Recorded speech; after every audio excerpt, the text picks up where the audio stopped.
Aujourd'hui, je veux vous parler de quelque chose qui a complètement changé ma vie. Je tombais lentement malade, sans savoir exactement ce qui m'arrivait. Jour après jour, ma santé se détériorait, au point que je ne pouvais plus sortir du lit. C'est alors que j'ai réalisé que j'étais à l'article de la mort. À ce moment crucial, j'ai vécu une expérience qu'aucun mot ne saurait pleinement décrire. Je me suis retrouvé devant le Seigneur. Il était assis, un livre ouvert dans les mains. Il m'a regardé sérieusement et m'a dit « Je te juge ». Il a été direct, sans présentation, et ces mots m'ont profondément bouleversé. Je ne pouvais pas détourner le regard. Soudain, une présence sombre apparut, un esprit démoniaque gigantesque, à l'énergie si oppressante qu'elle me coupa le souffle. Je baissai les yeux et réalisai que mes jambes étaient vertes, mais pas d'un vert ordinaire. C'était une couleur maladive, comme si quelque chose pourrissait. À cet instant, je sentis la mort m'entourer. L'esprit me fixa du regard et dit froidement « Je suis venu t'emmener à la mort ». J'ai alors commencé à être tiré vers le bas. J'ai senti mon âme quitter mon corps, comme si elle tombait dans un abîme.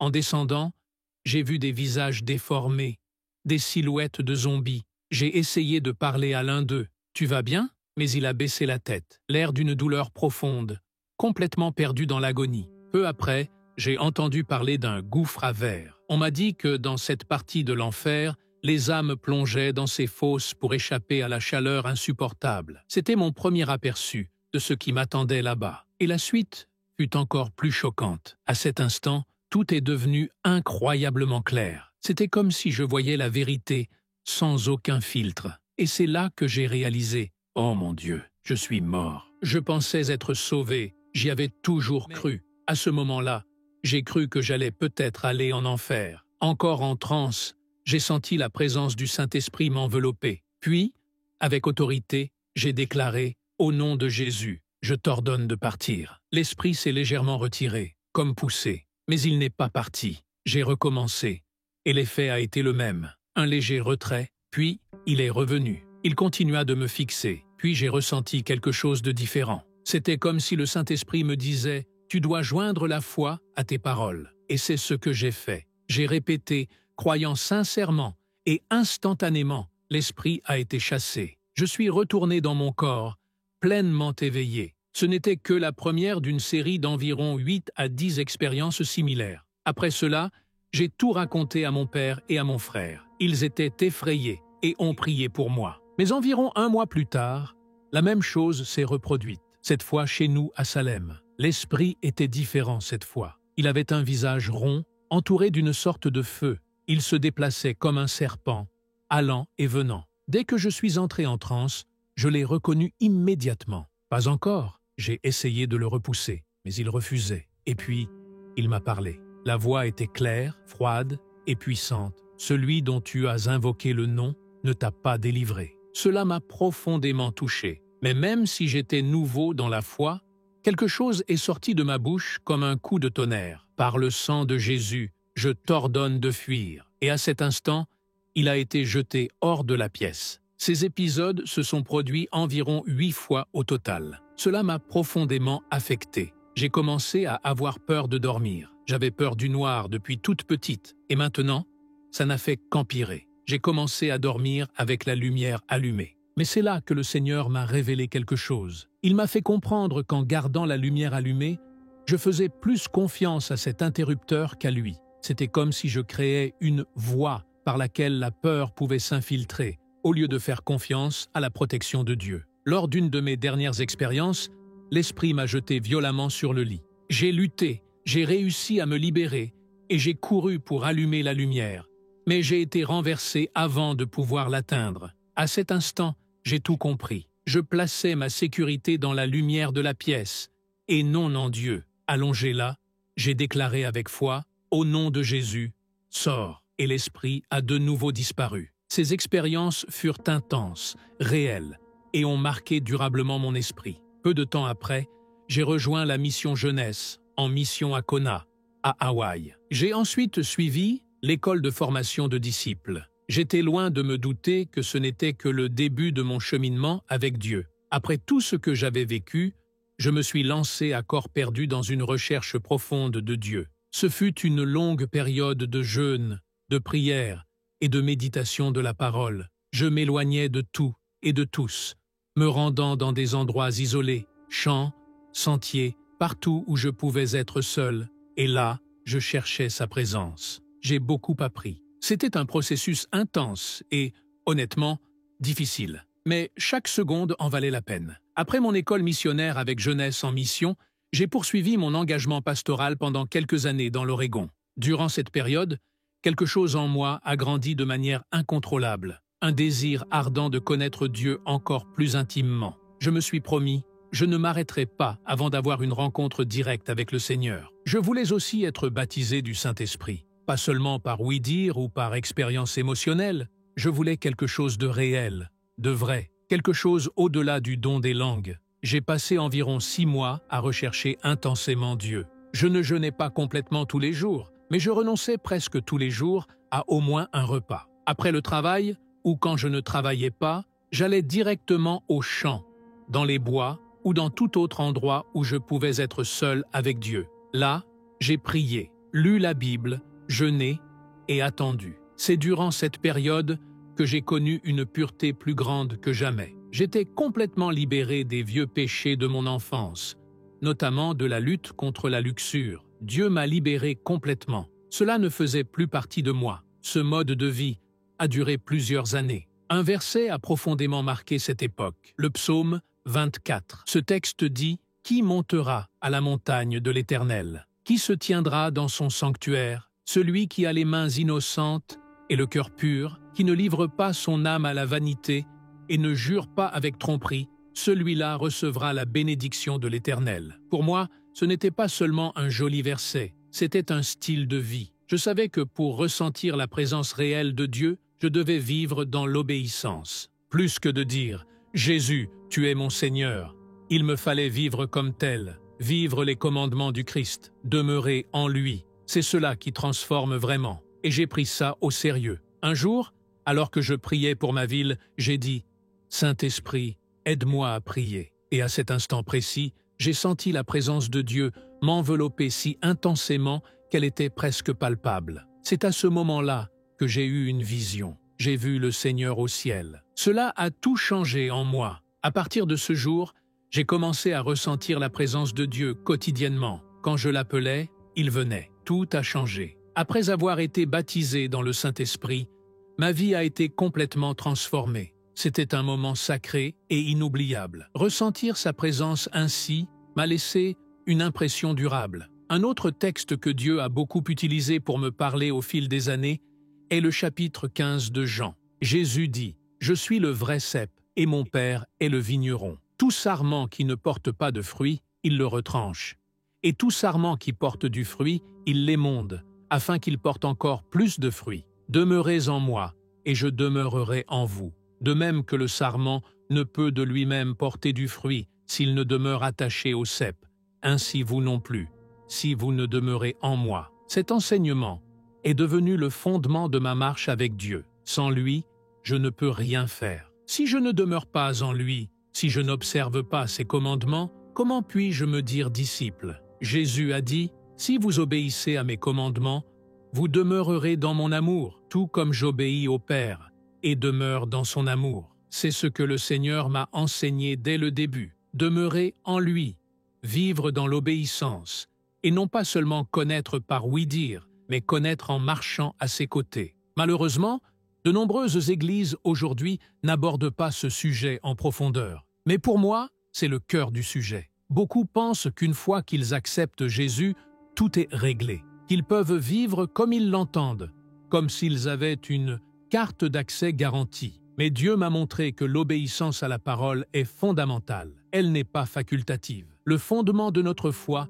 doit être ancré dans les enseignements et les commandements du Christ. Sans eux, la maison s'écroulera. Après cette expérience où j'ai vu le Seigneur et été baptisé du Saint-Esprit, beaucoup de choses m'ont été révélées. Mais environ 3 ans plus tard, j'ai traversé une période difficile. Cela peut paraître étrange. Comment quelqu'un qui a vécu une rencontre aussi profonde avec Dieu a-t-il pu tomber? Mais la vérité, c'est que l'ennemi ne s'arrête jamais. Il est venu avec des pièges, des séductions déguisées, et j'ai fini par céder. J'ai commencé à lutter contre l'immoralité. Je me suis retrouvé piégé par la pornographie. elle m'a pris dans un moment de faiblesse, et à partir de ce moment, le déclin a été rapide. J'ai essayé de résister, j'ai demandé pardon, j'ai pleuré devant Dieu, mais peu après, je me suis retrouvé à recommencer. C'était comme un cycle. Parfois, j'obtenais une victoire, mais bientôt, je trébuchais à nouveau. Le Seigneur, avec un grand amour, a commencé à m'avertir. Il m'a parlé comme un père parle à son fils. « Tu dois arrêter, cela te détruira. » Au début, c'était doux, puis les avertissements sont devenus plus sérieux. Et ce n'était pas comme si j'avais tout abandonné. Je continuais à chercher Dieu, à aller à l'église et à vouloir lui plaire. Mais il y avait quelque chose en moi, une vieille faiblesse que je n'avais pas encore correctement surmontée. Le pire, c'est qu'avec le temps, j'ai fini par croire à un mensonge. L'ennemi me murmurait « Tu ferais mieux d'examiner ça, de te décharger et de t'en débarrasser, ça te soulagera. » Mais c'était une erreur. Cela ne faisait que m'asservir davantage. Chaque fois que je cédais, c'était comme si une trace restait gravée dans ma mémoire. La tentation suivante était plus forte, car mon cerveau recherchait déjà ce même élan de plaisir. La pornographie est une prison invisible. Elle vous détruit de l'intérieur. Et même dans cette lutte, le Seigneur continuait de me mettre en garde. Parfois, je ressentais une chaleur physique dans mon corps, comme si un charbon ardent s'était posé sur moi. C'était le Saint-Esprit qui me disait « Tu ne dois pas suivre ce chemin. C'est de l'idolâtrie. Tu as déjà connu des choses saintes. Ne retourne pas à la boue. » Je me souviens d'un après-midi particulier où j'étais malade. J'étais faible. Mon pouls était presque arrêté. J'ai senti mon pouls et je me suis dit « C'est impossible. Je sens à peine mon cœur battre. » Et cette pensée m'est venue. Je suis trop jeune pour mourir. C'est cette nuit-là que j'ai vécu ma première expérience de l'enfer. Je ne sais pas si je suis mort ou si j'ai simplement quitté mon corps, mais j'ai été projeté dans une sorte de chute, un portail obscur, une obscurité vivante. Je n'arrêtais pas de tomber, jusqu'à atteindre un endroit qui ressemblait à une couche d'enfer. Là, j'ai vu des gens, mais ce n'étaient pas des gens ordinaires. Ils ressemblaient à des zombies, et ils étaient dans de grands bassins, comme des jacuzzis macabres. On les appelait des fosses à verre. On m'a raconté qu'à cet endroit, les âmes s'y jetaient pour échapper à la chaleur insupportable. C'était un soulagement terrible. J'en ai regardé quelques-uns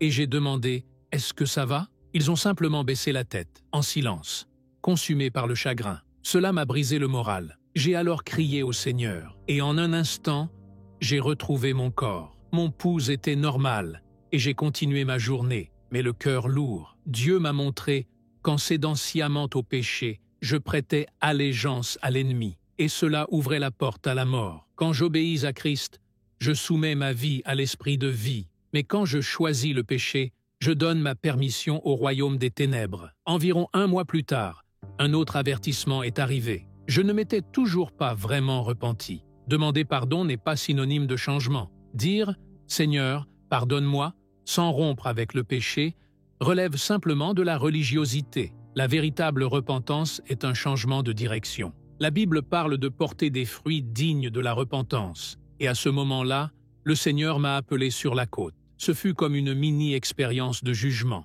Quand je suis allé sur la côte, le Seigneur m'a révélé des choses profondes. Il m'a révélé la gravité de la persistance dans le péché. Et à ce moment-là, j'ai ressenti une crainte de Dieu si intense qu'elle m'a profondément bouleversé. Environ 1 an plus tard, je me suis marié. Je suis entré sur le marché du travail et j'ai créé ma propre entreprise. J'ai commencé à trop me concentrer sur moi-même et sur mon développement professionnel, et j'ai mis ma vocation de côté. Malgré cela, Dieu continuait à m'appeler à lui. Après le travail, je continuais à rechercher sa présence, mais il me l'a clairement dit « Je veux plus de toi ». En fait, il me montrait que ce qui entravait mon objectif était précisément le fait que je construisais mon propre royaume, et non le sien. De l'extérieur, ma vie semblait parfaite. Mes amis et ma famille disaient que j'étais un homme travailleur, un bon mari. Mais en réalité, j'étais un bourreau de travail. Je rentrais à la maison à 19 ou 20 heures tous les soirs, et ma femme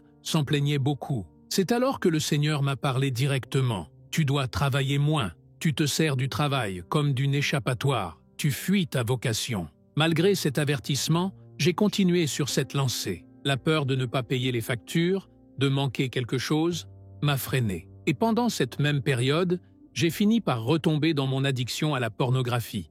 C'était un péché caché. J'ai travaillé toute la journée, mais parfois, et plus souvent que je ne voudrais l'admettre, je retombais. Alors je me repentais, je demandais pardon, mais ensuite, je recommençais. Et c'est devenu un cycle, une prison. Le plus fou, c'est que même à ce moment-là, je ressentais encore la miséricorde de Dieu. Il est venu, m'a lavé, purifié, mais j'ai commencé à utiliser cette miséricorde à mauvais escient, comme si Dieu n'était qu'un outil pour réparer mes dégâts. Je me suis dit, il me purifiera à nouveau. C'est ce qu'il fait, mais j'étais insensé, car la parole nous donne de sérieux avertissements. L'un des plus forts se trouve dans Hébreux chapitre 10. Je le partage ici, car ce verset m'a bouleversé. Si nous continuons volontairement à pécher après avoir reçu la connaissance de la vérité, il ne reste plus de sacrifice pour les péchés, mais seulement une attente terrible du jugement et du feu dévorant qui dévorera les ennemis de Dieu. Cela m'a frappé comme un coup de couteau. Le texte poursuit en disant que quiconque méprise le sang de l'alliance, quiconque foule aux pieds le Fils de Dieu, insulte l'Esprit de grâce. Il conclut ainsi: c'est une chose terrible que de tomber entre les mains du Dieu vivant. Beaucoup pensent que ce texte ne concerne que les Juifs de l'époque, mais je crois qu'il s'agit d'un avertissement clair. Lorsque Dieu nous appelle à la repentance et que nous le reportons, l'ignorons ou persistons dans l'erreur, nous rejetons le Christ. C'est comme mourir lentement à l'intérieur à cause d'un manque de véritable repentir. En 2008, je suis tombé gravement malade. Les symptômes ressemblaient à ceux d'un AVC. Je n'ai jamais consulté de médecin, je l'ai juste appelé et il m'a prescrit des médicaments. Mais en réalité, j'étais très malade. J'ai perdu une 50aine de kilos. Et même après cette crise, il m'a fallu environ 4 ans pour me rétablir complètement. La maladie a affecté ma vue, mon esprit, mon humeur. J'ai eu de graves crises d'angoisse. Je n'arrivais pas à bien dormir. J'avais des tremblements dans tout le corps. J'avais du mal à marcher. C'était un supplice.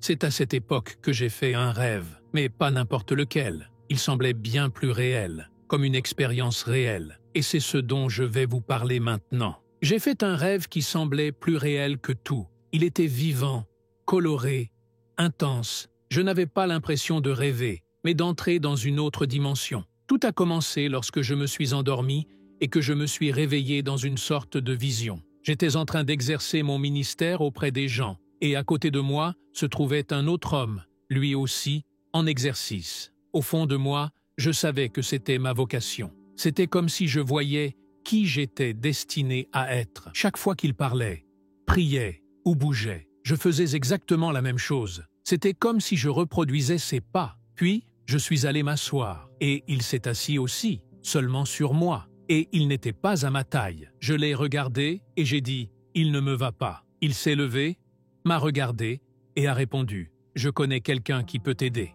À ce moment précis, nous étions dans un jardin, et là, Jésus nous a accueillis. Il m'a accueilli d'une poignée de main. Ce n'était pas un moment d'émotion, de sourires ou de câlins, c'était sérieux, comme une transaction divine. Nous avons traversé le jardin ensemble. À un moment donné, il s'est tourné vers moi et m'a tendu une couronne. C'était de l'or, incrusté d'émeraude. Je restais fasciné, admirant la pièce.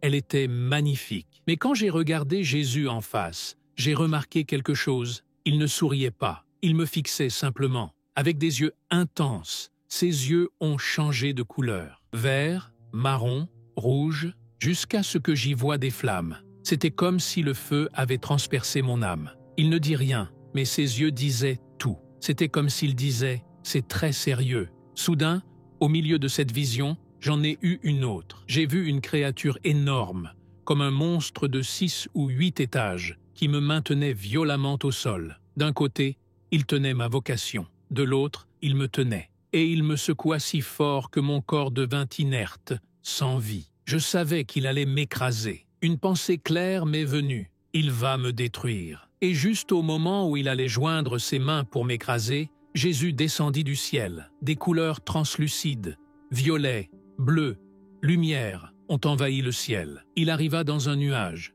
les bras tendus. Il apparut derrière ce monstre, lui arracha les bras et l'écrasa sous ses pieds. Et là, le rêve s'est terminé. Je me suis réveillé sous le choc. Tout était si réel. Les couleurs, le visage de Jésus, l'atmosphère, ce n'était pas un rêve ordinaire. Après cela, j'ai reçu une invitation de mon père spirituel à quitter l'Oregon et à aller dans le Missouri pour vivre dans la communauté IHOP, le Centre international de prière. Une fois sur place, on m'a proposé de m'impliquer dans le ministère, mais j'ai d'abord décliné. Je me sentais malade, faible, et je souffrais encore des séquelles de 2008. Malgré tout, je suis resté dans la communauté pendant environ 5 ans. Durant cette période, j'ai travaillé dans des salles de prière, des équipes de guérison et des ministères bénévoles. J'ai ressenti l'onction, j'ai vu Dieu toucher les gens, mais intérieurement, je luttais encore. La tentation me hantait. Parfois, je regardais le passé, le monde, comme on regardait l'Égypte avec nostalgie.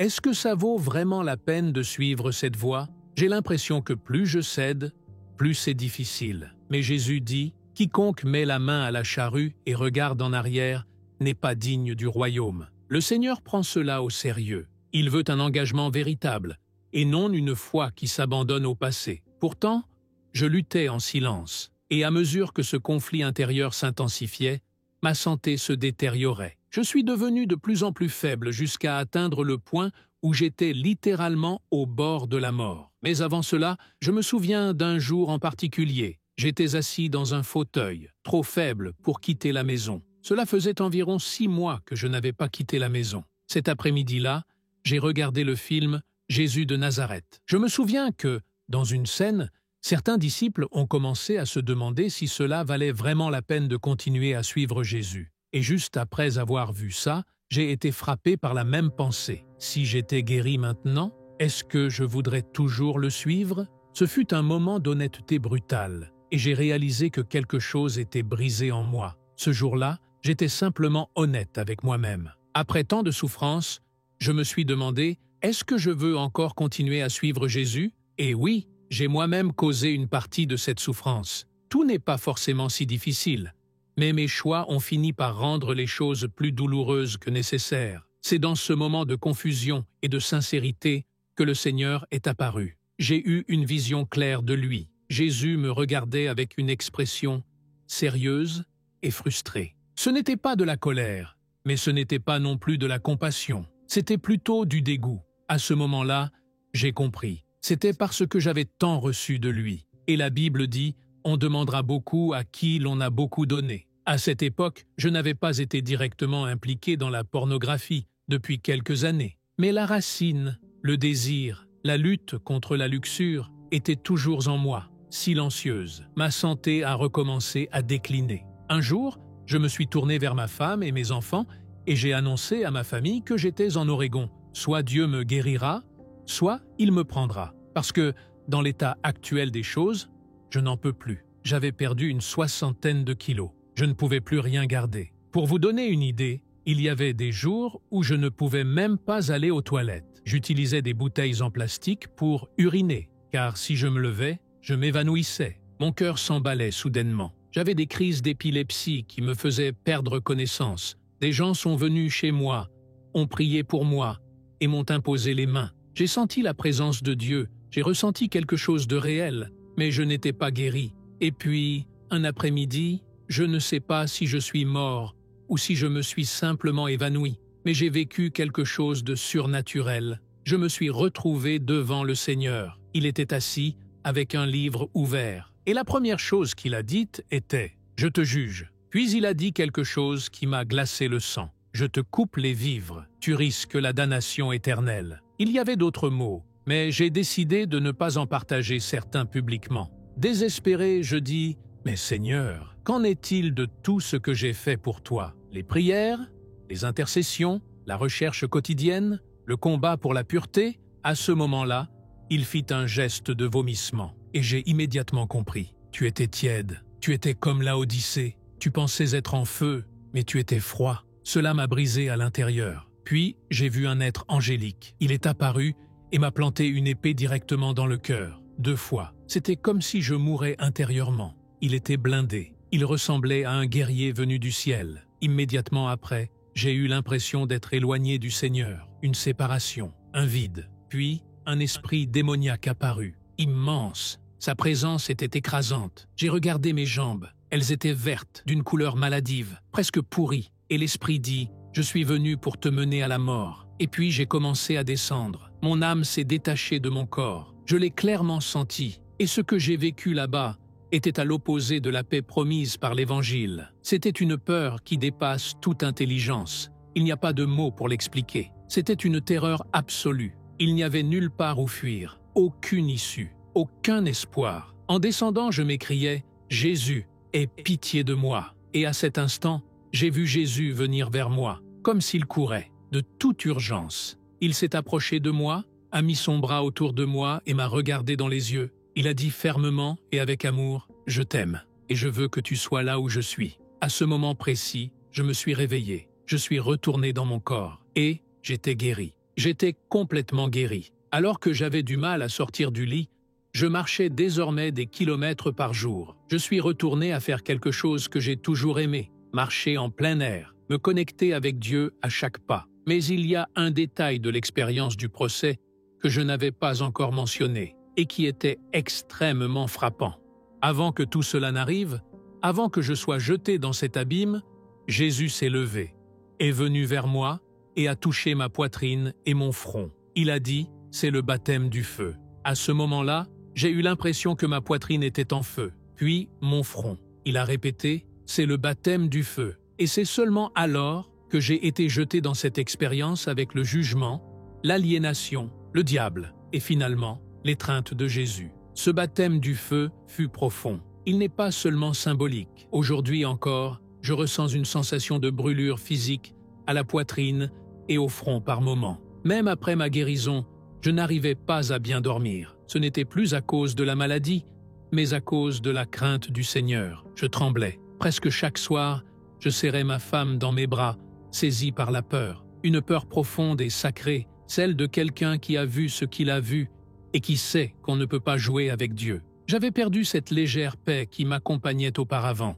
Maintenant, il y avait un poids, un sérieux, et pourtant, je sentais le feu brûler en moi, littéralement, un feu physique, un signal constant. Je me souviens de ce que Jean-Baptiste a dit à propos de Jésus, « Il vous baptisera du Saint-Esprit et de feu ». La Bible dit qu'il a la fourche à vanner dans sa main pour nettoyer son aire de battage, qu'il rassemblera le blé dans le grenier, mais qu'il brûlera la paille dans un feu qui ne s'éteint pas. Ce processus de tamisage, de séparation, est ce que représente le baptême du feu. Le vrai blé tombe à terre, l'ivraie est emporté par le vent. Peu de temps après cette expérience, Dieu m'a rappelé en Oregon. J'avoue qu'à ce jour, je ne sais pas tout ce que je peux ou dois partager sur ce qu'il m'a demandé, mais ce que je peux dire, c'est qu'il m'a conduit dans un temps de séparation. J'ai été appelé à jeûner pendant de longues périodes, à veiller la nuit, à veiller tard pour prier, à attendre en silence, et quand j'ai obéi, sa présence est descendue avec force. L'onction était palpable.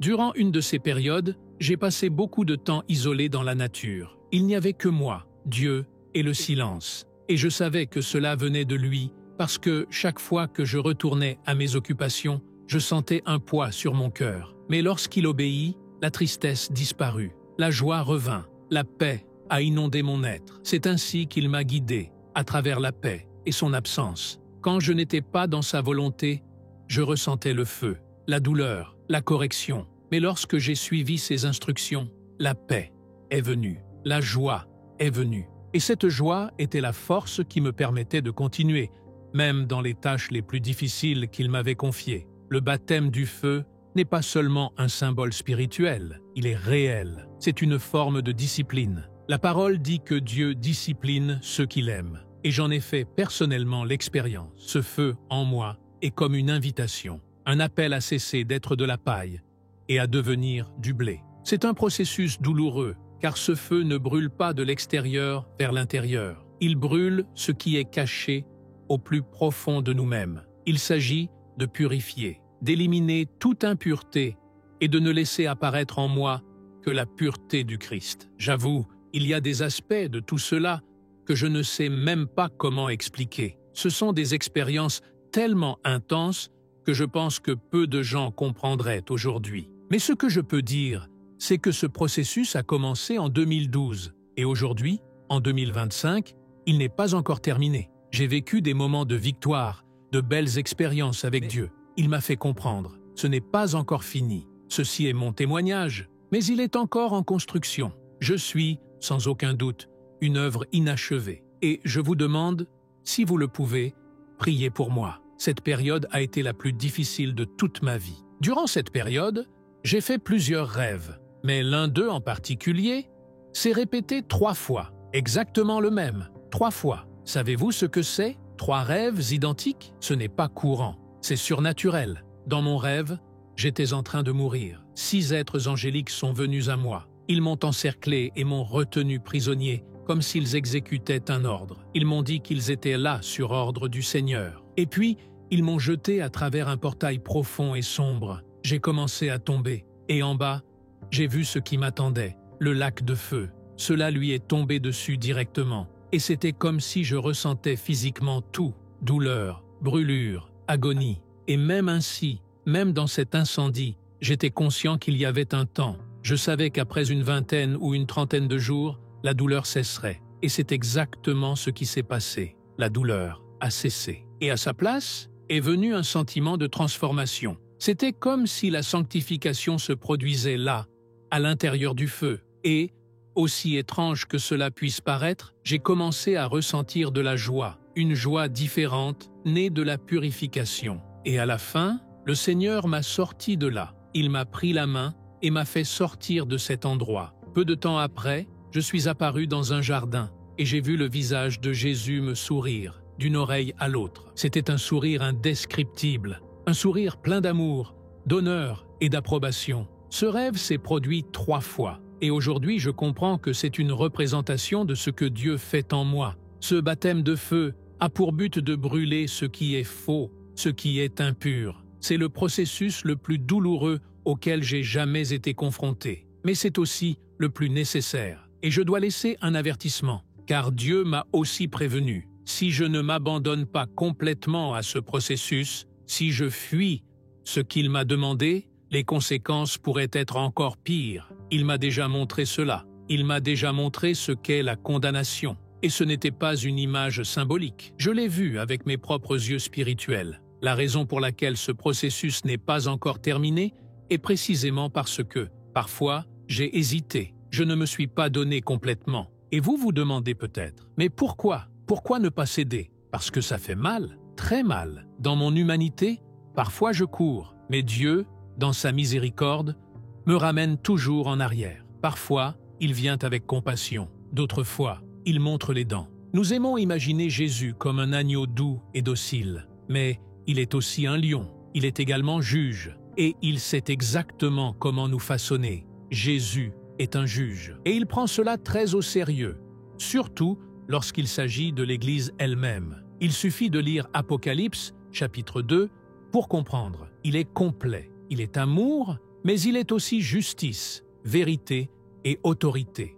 Nous devons donc prêter attention à ces paroles. Il ne s'agit pas de perdre le salut. Quiconque est scellé du Saint-Esprit est scellé. La question est, désirez-vous le meilleur de Dieu? Parce qu'il a davantage, et il veut nous donner le meilleur. Mais pour cela, il exige que nous nous abandonnions. Il nous aime comme un père aimant. C'est lui qui laisse 99 brebis pour aller chercher celle qui est perdue. Jésus est venu pour restaurer les brisés, libérer les captifs, guérir les cœurs blessés. Et s'il y a une chose que j'ai apprise de tout cela, c'est que j'étais présomptueux. Je pensais pouvoir passer certaines choses sous silence, traiter le péché avec légèreté, et Dieu m'a montré que c'était dangereux. Alors que nous luttons pour vivre une vie juste, il est miséricordieux. Il nous aide, nous purifie, nous fortifie. Mais lorsque nous commençons à traiter le péché comme quelque chose de banal, comme s'il n'était rien, les choses changent. C'est pourquoi il a dit « Je voudrais être froid ou bouillant,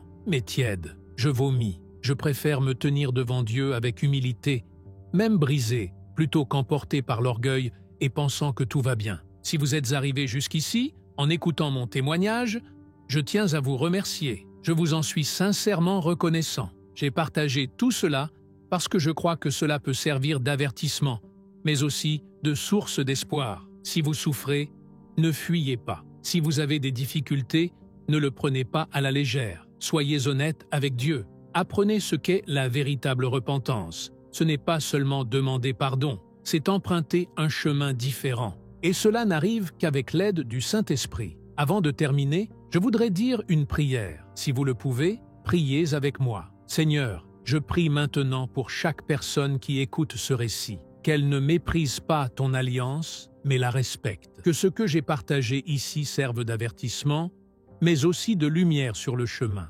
Apprends-nous à nous repentir sincèrement, à abandonner nos erreurs et à rechercher ta présence avec sincérité. Je prie pour que le Saint-Esprit convainque, transforme et restaure. Que la joie du Seigneur revienne dans le cœur de ceux qui sont abattus, qu'il y ait une vie nouvelle, une force nouvelle et une foi renouvelée. Je bénis chacun de ceux qui ont entendu ce témoignage. Au nom de Jésus. Amen.